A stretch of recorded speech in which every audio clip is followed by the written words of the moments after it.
Welcome back to Cartography and Geography Club. Today, we're going to work through how Guyana could conduct smart infrastructure investments without straying from its architectural legacy. But before we do, let's give you some background on how we got here. Guyana's architectural heritage spans centuries, blending ancient indigenous practices, colonial legacies, and contemporary designs. Though Guyana lacks large ancient stone structures like those in neighboring South America, the indigenous people, including the Arawak, Carib, and Waro, contributed significantly to early architectural styles. Indigenous Amerindian architecture was predominantly organic, utilizing materials such as wood, thatch, and palm leaves to build communal dwellings called banabs. These structures, typically circular with conical roofs, were well suited for the tropical climate, providing natural ventilation and protection from heavy rains. With the arrival of European colonizers, first the Dutch in 17th century, followed by the British in the 18th and 19th centuries, Guyana saw the introduction of more permanent architectural forms. The Dutch, who first settled along Guyana's riverbed, constructed wooden fortifications and drainage systems, some of which remain integral to the country's infrastructure today. Fort Zeelandia, located on Fort Island in the Essequibo River, is one of the few remaining examples of early colonial military architecture. Built by the Dutch in the mid-18th century, the fort is made up of brick and showcases traditional European defensive architecture, adapted to the tropical environment. During the British colonial period, Georgian architecture flourished. Georgetown became a showcase for this style, with wooden structures featuring large, airy rooms, wide verandas, and tall windows. The city's layout, designed by the British, focused on drainage canals and tree-lined streets, giving it the nickname Garden City of the Caribbean. Notable structures from this period include St. George's Cathedral, a striking example of Gothic Revival architecture and one of the tallest wooden churches in the world. Its designs incorporate flying buttresses and pointed arches, made entirely of local timber. Other landmarks from the colonial era include the City Hall, a Victorian Gothic structure, and Stroebach Market, which blends European design with local functionality, featuring a large clock tower and spacious halls. The High Court, built in 1887, also exemplifies colonial architectural styles with its intricate wooden craftsmanship. The post-independence period, after 1966, saw a shift towards modernism. The government began to commission public buildings that reflected a new national identity, moving away from colonial designs. The National Cultural Center, completed in 1976, is an example of brutalist architecture, characterized by its imposing concrete structures and minimalist design. This was followed by the Bank of Guyana in 1970, another brutalist landmark which introduced modern design principles to the capital's skyline, with its sharp lines and utilitarian features. In the 21st century, Guyana's architecture continues to evolve, shaped by urbanization and economic growth. The country's oil boom has led to the construction of contemporary office buildings and residential complexes, characterized by glass facades and sleek modern designs. The Marriott Hotel in Georgetown, opened in 2015, is a symbol of this modern architectural wave, bringing international standards to the country's hospitality sector.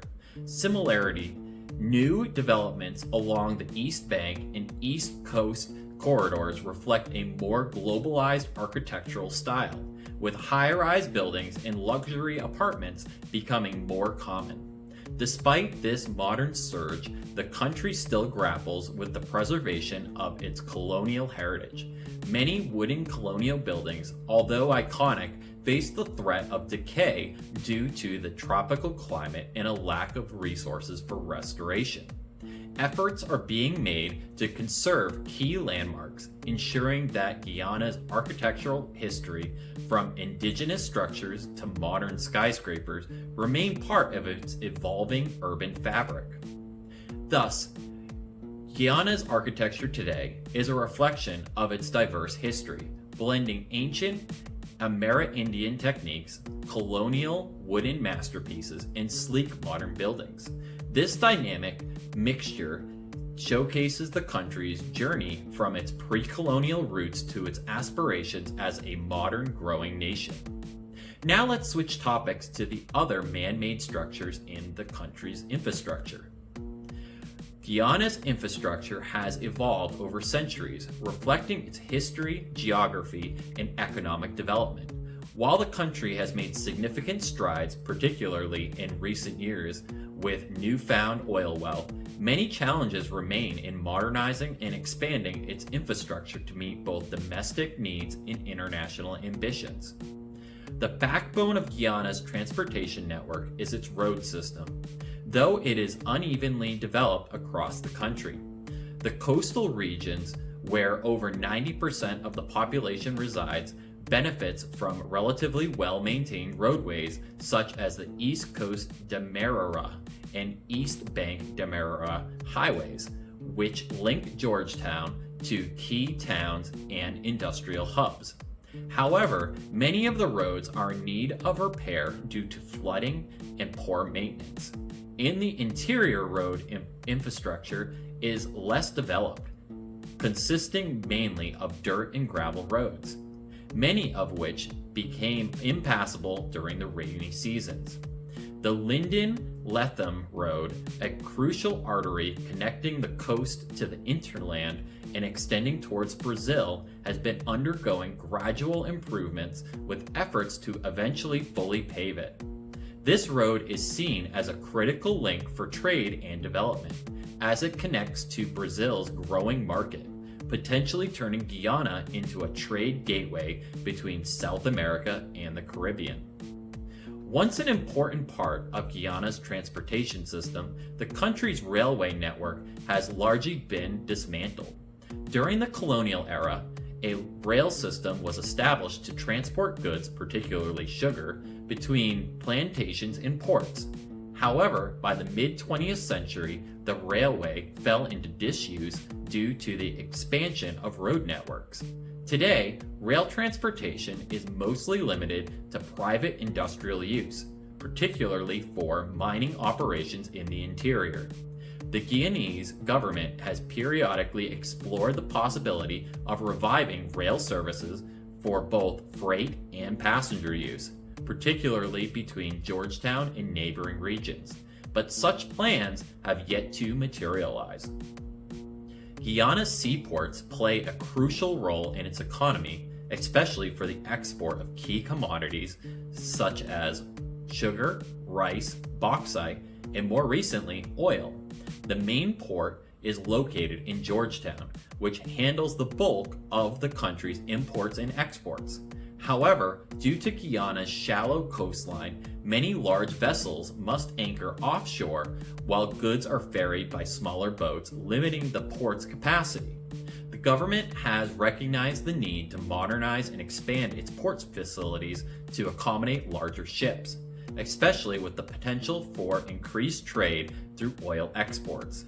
Plans are in place to develop a deep water port at Berbice, which could significantly boost Guyana's trade capabilities and establish it as a key player in regional maritime logistics. Additionally, Port Georgetown is critical for both commercial and oil-related shipping activities. Air travel is an essential component of Guyana's transportation network, particularly for connecting the capital to remote regions in the interior, where roads are either non-existent or impassable during certain times of the year. The country's primary international gateway is the Chendi Jagan International Airport, or CJIA, located south of Georgetown. In recent years, The airport has undergone significant upgrades, including runway extensions and terminal expansions to meet international standards and accommodate larger aircraft. These improvements were driven by the need to support increased travel demand both for tourism and the burgeoning oil sector. In addition to CJIA, the Eugene F. Corellia International Airport, formerly Ogle Airport, in Georgetown serves domestic flights, with smaller aircraft providing essential links to the hinterland. Airstrips scattered throughout the interior also serve mining camps and Amerindian villages, providing crucial lifelines for transportation and supply. Power generation in Guyana has long been a challenge, marked by frequent blackouts and an over-reliance on imported fossil fuels. The Guyana Power and Light, or GPL company, the main electricity provider, has faced difficulties in meeting demands due to outdated infrastructure and a lack of investment in alternative energy sources. Currently, the country's electrical grid is powered dominantly by diesel and heavy fuel oil, contributing to high electricity costs and environmental concerns. However, the government has ambitious plans to diversify its energy mix and improve power generation. The Amalia Falls hydropower project, which has been in the planning stages for over a decade, aims to harness the country's abundant water resources to provide cleaner, more reliable electricity. Additionally, the discovery of vast offshore oil reserves in Stabroek Block is expected to transform Guyana's energy landscape, providing the financial resources necessary to invest in new infrastructure. Alongside hydropower, there are also efforts to explore solar and wind energy, particularly for rural electrification in the interior. In conclusion, Guyana's infrastructure, while still developing, is at a crucial juncture. The country's newfound wealth from oil provides an unprecedented opportunity to modernize its roads, ports, power grid, and other critical infrastructure, bringing the nation into the 21st century. However, balancing development with environmental sustainability and addressing regional inequalities, particularly between the coast and the interior, remains a significant challenge. As Guyana continues to grow, infrastructure development will be central to its future prosperity and regional integration. Guyana's current challenges require targeted infrastructure investments to ensure sustainable growth and resilience. The country's top 5 issues, economic dependence on oil, aging public services, environmental concerns, corruption, and social inequality, are interconnected, demanding a multifaceted approach. Guyana's heavy reliance on oil revenue poses a risk to its long-term economic stability, especially given the volatility of oil markets. Diversifying the economy through infrastructure projects in non-oil sectors like renewable energy and transportation is essential. Investing in infrastructure that supports education, particularly in STEM or science, technology, engineering, and mathematics, could help nurture a workforce capable of contributing to diverse industries like construction, renewable energy, and agriculture. Guyana's public services, including transportation and utilities, need modernization. Upgrading transportation, healthcare facilities, and schools is essential to assure long-term resilience. This could also alleviate social inequality, as improved public services directly benefit underserved populations. Guyana can increase investments in public service infrastructure and minimize corruption by adopting several key strategies. Strengthening its legal and regulatory framework is essential, with strict anti-corruption laws and the establishment of independent agencies to oversee infrastructure projects. Transparent procurement processes should also be prioritized, with open competitive bidding required to reduce favoritism and bribery. Increasing public-private partnerships, or PPPs, is also another viable option. encouraging private sector investment in infrastructure such as roads, hospitals, and schools. These partnerships must be governed by clear legal frameworks to align with national development goals and ensure compliance with anti-corruption measures. The use of technology can further enhance transparency. E-governance tools can digitize public services, making them more transparent, while blockchain technology can be used to track government spending and procurement in real time, reducing opportunities for fraud. Increased oversight and accountability are critical, with independent bodies such as the Office of the Auditor General playing a vital role in auditing government expenditures on infrastructure projects. Mandating the public disclosure of funding allocations and project spending also allows citizens and watchdog groups to monitor progress and detect corruption. Capacity building is equally important, both in terms of training civil servants on ethics and anti-corruption protocols and strengthening institutions' ability to manage large-scale projects. Incentivizing whistleblowing through the development of whistleblower protection laws can further encourage individuals to report corruption without fear of retaliation. Public engagement is also a powerful tool in promoting transparency. By involving local communities in the planning, monitoring, and implementation of projects and working with NGOs, civil society organizations, and the media, Guyana can foster greater accountability. Being a biodiverse country, Guyana faces significant environmental challenges. As oil production grows, maintaining ecological balance becomes crucial. Investing in green infrastructure and renewable energy is a way to address this. A hydroelectric generation system, for instance, could provide the country with clean, sustainable energy. Partnering with Suriname to build such a project in the New River Triangle area would not only generate affordable energy, but also preserve the environment by minimizing the need for fossil fuels. Infrastructure investments are often susceptible to corruption, but transparent international partnerships, especially with countries experienced in large-scale infrastructure projects, can mitigate this risk.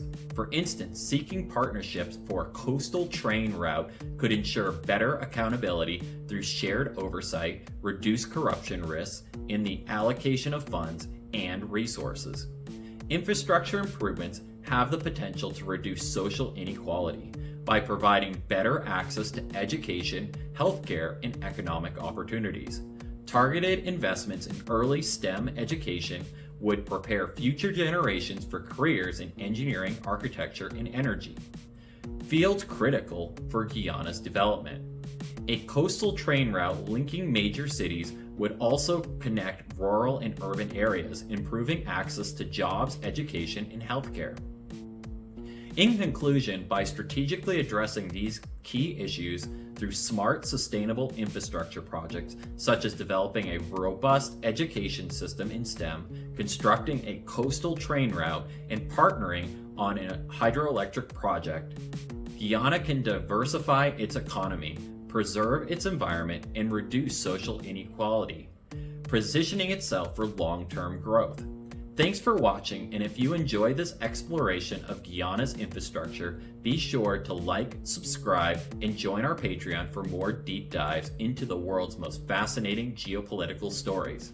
Have a great week, and don't forget to never stop learning.